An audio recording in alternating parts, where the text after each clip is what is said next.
វៀតណាមនឹងចាប់ផ្ដើមជំរុញការនាំចេញអាវុធដែលផលិតនៅក្នុងស្រុកខណៈដែលខ្លួនបន្ធូរបន្ថយការពឹងផ្អែកទៅលើអាវុធរុស្ស៊ីមន្ត្រីនឹងការអ្នកវិភាគជាច្រើនបាននិយាយថាប្រទេសវៀតណាមកំពុងតែសម្លឹងទៅមើលការផ្លាស់ប្ដូរផ្នែកការពារជាតិដ៏សំខាន់មួយខណៈដែលខ្លួនព្យាយាមកាត់បន្ថយការពឹងផ្អែកទៅលើអាវុធរបស់រុស្ស៊ី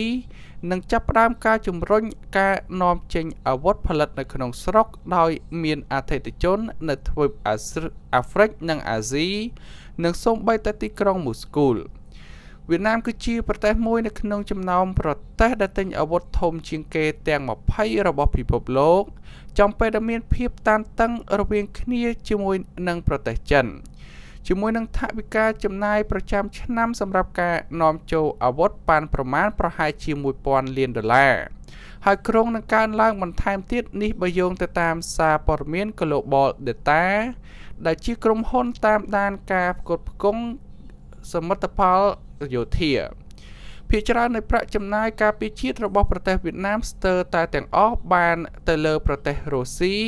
ដែលជាអ្នកផ្គត់ផ្គង់អាវុធនិងប្រព័ន្ធការពារជាតិដ៏សំខាន់របស់ប្រទេសវៀតណាមអស់ជាច្រើនទសវត្សរ៍មកហើយយោងទៅតាមទិន្នន័យពីវិទ្យាស្ថានស្រាវជ្រាវសន្តិភាពអន្តរជាតិដែលបានតាមដានការចំណាយទៅលើវិស័យយោធាពិភពលោកបានឲ្យដឹងថានោះបានធ្វើឲ្យវៀតណាមក្លាយទៅជាអ្នកទិញអាវុធកំពូលពីរុស្ស៊ីអ្នកវិភាគបាននិយាយថាប៉ុន្តែនោះគឺកំពុងតែផ្លាស់ប្ដូរនៅពេលដែលវៀតណាមព្យាយាមធ្វើឲ្យខ្លួនឯងកាន់តែគ្រប់គ្រាន់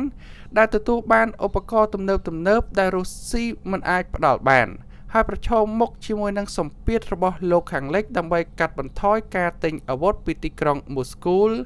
ចំពេលដែលមានការឈ្លានពានទៅលើប្រទេសអ៊ុយក្រែនអ្នកការទូតមន្ត្រីនិងអ្នកវិភាគបាននិយាយថាផ្ទុយទៅវិញវៀតណាមកំពុងតែងាកទៅរកអ្នកផ្គត់ផ្គង់មកពីអឺរ៉ុបឬក៏អាស៊ីបូព៌ាឥណ្ឌាអ៊ីស្រាអែលនិងសហរដ្ឋអាមេរិកក្រុមអ្នកវិភាគនិងមន្ត្រីបាននិយាយថាវៀតណាមបានជំរុញឧស្សាហកម្មយោធានៅក្នុងស្រុករបស់ខ្លួនផងដែរដោយមានការគាំទ្រពីអ៊ីស្រាអែលនិងដៃគូផ្សេងទៀតហើយសង្ឃឹមថានឹងអាចនាំចេញអាវុធទៅក្រៅប្រទេសបាន